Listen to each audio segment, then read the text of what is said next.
Was a shepherd for 12 years, 1 month, and 8 days. To tell exactly 4,422 days, he was Pope of the Catholic Church. He is none other than the so-called George Mario Bergoglio, Pope Francis. And today is the first death anniversary of Holy Father Pope Francis. He came to Santa Marta for the conclave with 2 cassock, booking a return ticket for 2025 March 23. But God's providence and plan was different. If you remember, during the election of the Holy Father Pope Francis, BBC, CNN, all the predominant medias released many names who would be the next Pope. But in that list, the name of Cardinal George Bergoglio Mario was not there. But there was a list released by Holy Spirit. In that list, there was only one name. That was the name of Cardinal George Bergoglio Mario Joseph, who became the future Pope of the Catholic Church. However, it may be surprising that the Lord has revealed who would be the next Pope to a beggar on the street. On March 13, 2025, in St. Peter's Basilica, when thousands and thousands of people gathered to know who would be the next Pope, there was a beggar who put a plaque on his neck in which it was written Francescos, Francis. God revealed the next Pope would be named as Francis to a beggar. Pope Francis, in his autobiography, has revealed this incident. The world was astounded and astonished to know why Cardinal George Bergoglio chose the name of Francis. There was a reason for it. When he was elected as a Pope, when he was coming out, one of the cardinals, Cardinal Hume, told him, please do not forget the poor. And Pope Francis, in his autobiography, The Hope, reveals that particular moment in his heart and mind, he was inspired by the life of Saint Francis of Assisi, who lived as a poor, dedicated his life for the poor. And in that moment, spontaneously, by the inspiration of the Holy Spirit, he chose the name Francis. It may be providence or coincidence to remember the history of the Jesuit congregation. Remember, there was a time in the history of the Jesuit congregation that this congregation was suppressed by Vatican. But remember, centuries later, the same Vatican elected a pope from the same congregation of Jesuit congregation that was suppressed by Vatican centuries back. This is the providence of God. God's providence has no limitations and boundaries. The very moment of his election, he made a historical gesture of kindness, consolation, and compassion. How? Soon after he was elected as a pope, the first thing that he did was he went towards a cardinal who was sitting on the wheelchair. Who was that? He was His Eminence Cardinal Ivan Dias, the cardinal from India. Due to his sickness, he was unable to walk. He was sitting on the wheelchair. Pope Francis went towards him, embraced him, and expressed his profound love for those who are sick and suffering. That was not the end. It was the beginning of a historical shift he wanted to make in the church. You know, when Pope was elected, the Vatican officials brought to him the gold, the chain and the cross to give to him to put on his neck. But he denied that golden chain and crucifix.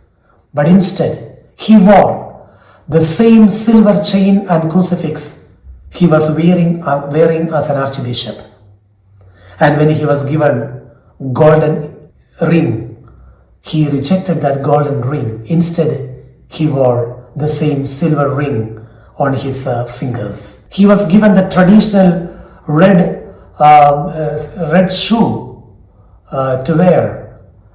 That kingly red shoe he rejected, and he wore the ordinary orthopedic black shoe. He did not want to wear the kingly traditional velvet mosetta, but instead he wore an ordinary white cloth on him. Instead of sitting on the throne and to greet the cardinals, he chose to stand along with the cardinals and then to embrace them with that fraternal love, who elected him as a pope. When he appeared for the first time in the balcony of Vatican as a pope, instead of blessing the people, he asked the blessing of the people for him.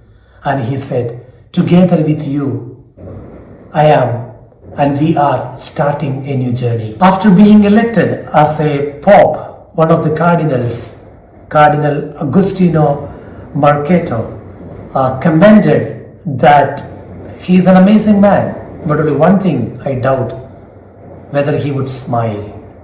And this was almost the same comment made by the Argentinian President Cristina. But time proved that Pope Francis was a pope of smile. When he was with the people, and all the time when he made public appearances, we could see the radiating smile that transmitted joy to the hearts and minds of the people. Remember, after being elected, when the Vatican officials brought the traditional papal mobile to take him back to the Pope's residence, he denied that. Instead, he chose the ordinary bus to travel with the cardinals to Casa Santa Marta. And after reaching there, before the dinner, the first thing that he did was, he called then the Pope Benedict XVI, his predecessor, to express his gratitude and ask for his blessing. Also, he went to the place in Domus Paulus VI in order to pay his bill where he resided during when he came for the conclave. When the Vatican official said that, "Don't worry about it, we will sort it out," he said, "No problem."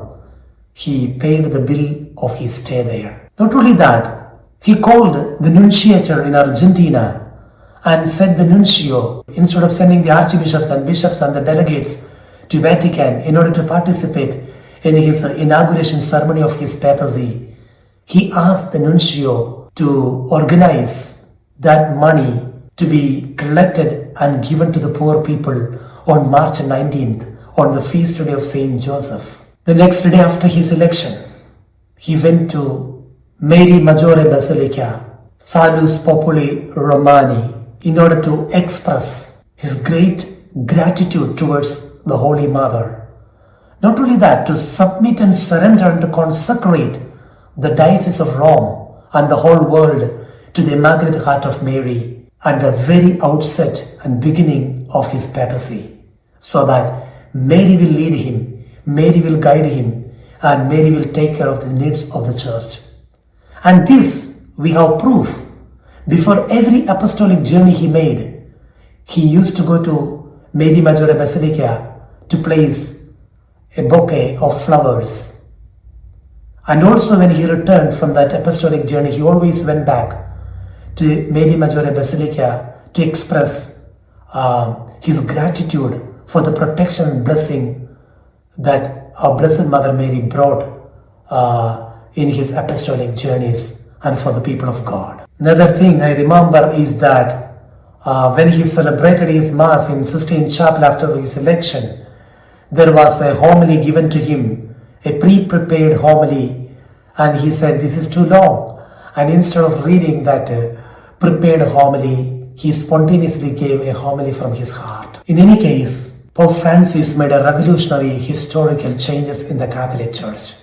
He made the church more than an institution, more of a field hospital, where all the wounded, sick, suffering as a place and gave them healing. Holy Father Pope Francis made the church as a place where everyone is welcomed with a maternal arms and hands. One of the things I remember is that during the very beginning of his pontificate, in the first Easter week, Holy Week celebration, Maundy Thursday, he chose the prison to wash the feet of the prisoners, including the women.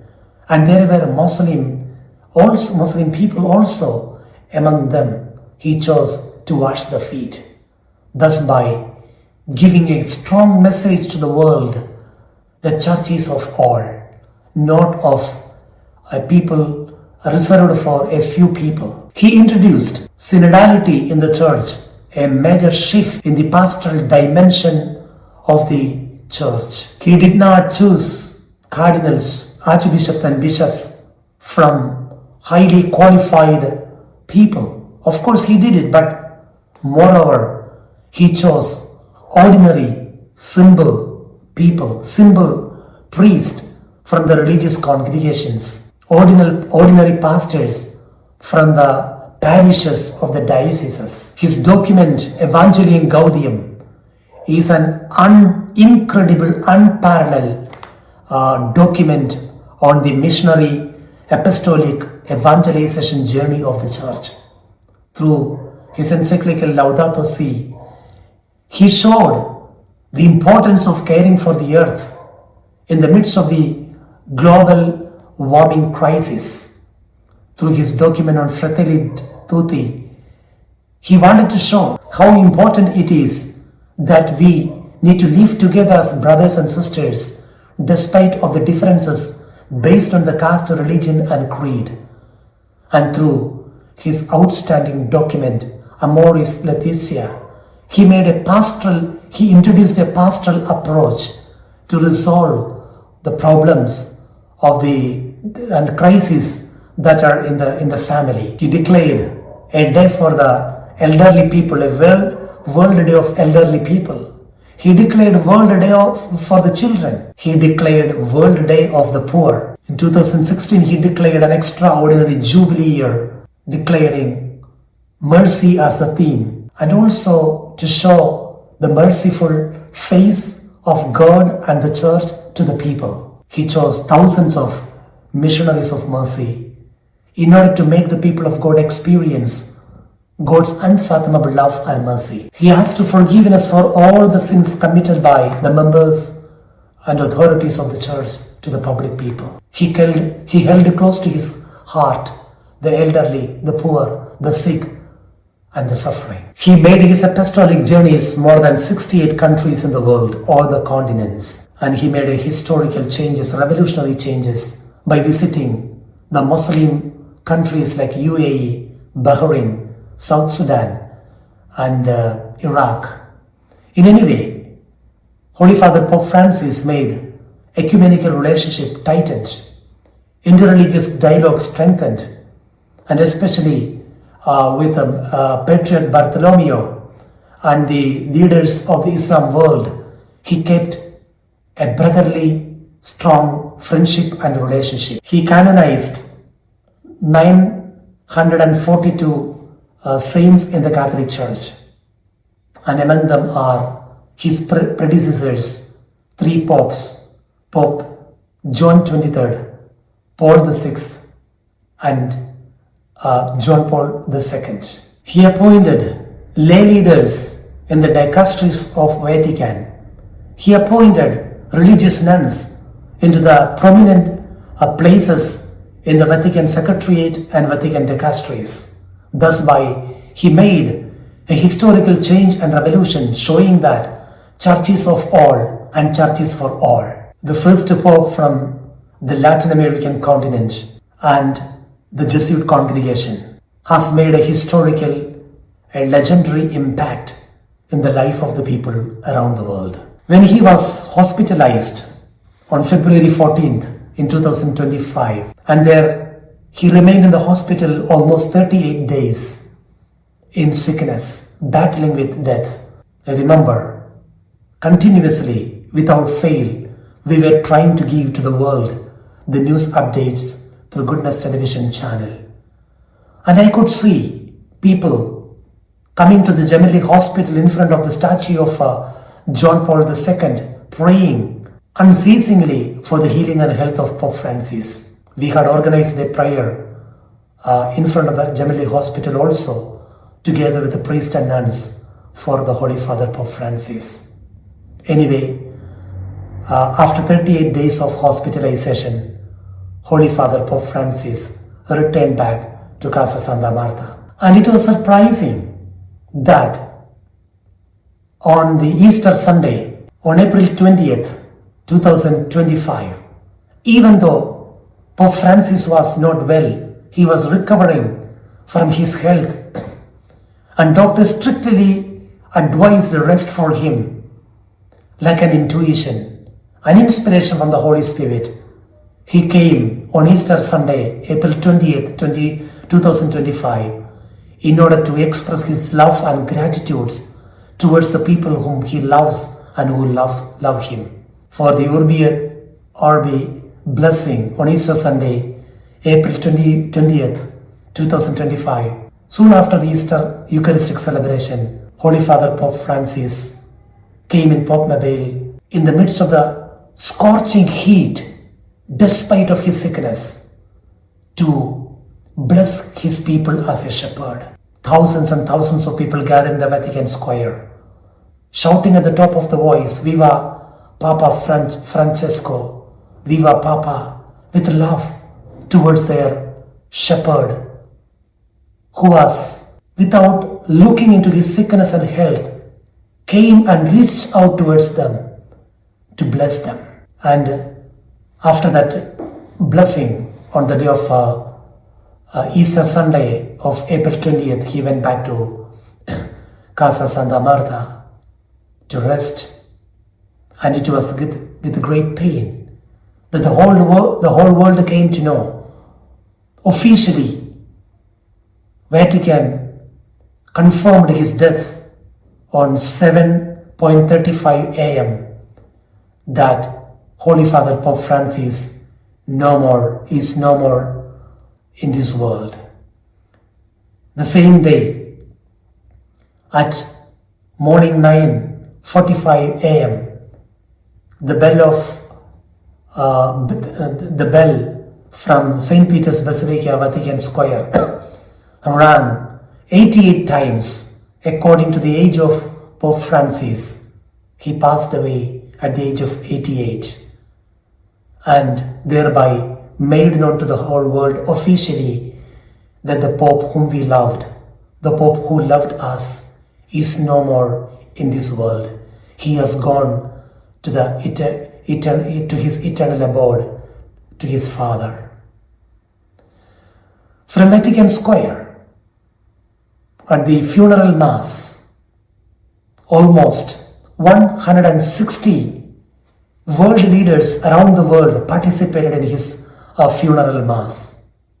From Vatican Square, 5.5 kilometers walking towards Mary Maggiore Basilica, where he wanted him to be buried, walked along with the people. And he had written in his last will, the sick, the suffering, the prisoners, the homeless should be able to reach out to near to his tomb, to his body, to be there. And even during the last moments of his life, he thought about the poor.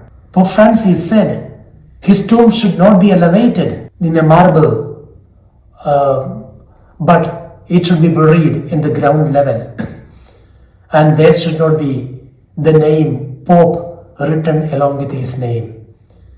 And as his last will, his body was buried in this Mary Maggiore Basilica, the Basilica of our Blessed Mother, whom he loved so much in his heart. And we can see in the tomb of Pope Francis, a symbol name is written, Francis, Francesco. There is no prefix of Pope along with that name. A single simple flower was placed there on that tomb. People were flocking ever since until today. People are flocking even now in order to, not only in order to pay homage to the shepherd, but to ask his intercession for the blessings in their life. Yes, Pope Francis lives in the church today, in our memories, in our prayers. Today, as being the first death anniversary of the Holy Father, Pope Francis, I remember God's providence.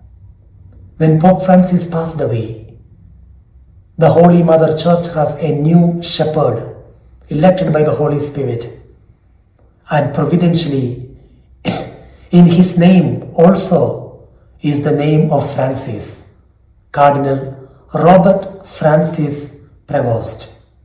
In any case, when Saint Francis of Assisi on his deathbed was handing over all the responsibilities and all his last wish and will towards Brother Leo, in the same way, when Holy Father Pope Francis passed away from this world, from heaven during the conclave time, he was passing over his responsibility to the new Pope, just like Francis of Assisi to his brother Leo, Pope Leo XIV.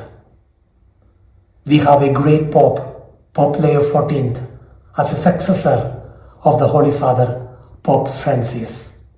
As we remember today, the first death anniversary of the Holy Father, Pope Francis, let us ask his intercession in our daily lives, that Holy Father, Pope Leo, will be able to lead the church as per the will of God, as a son of Augustine, bringing mercy, love and peace to the whole world. Viva Papa Francesco, viva Papa Leone. God bless you.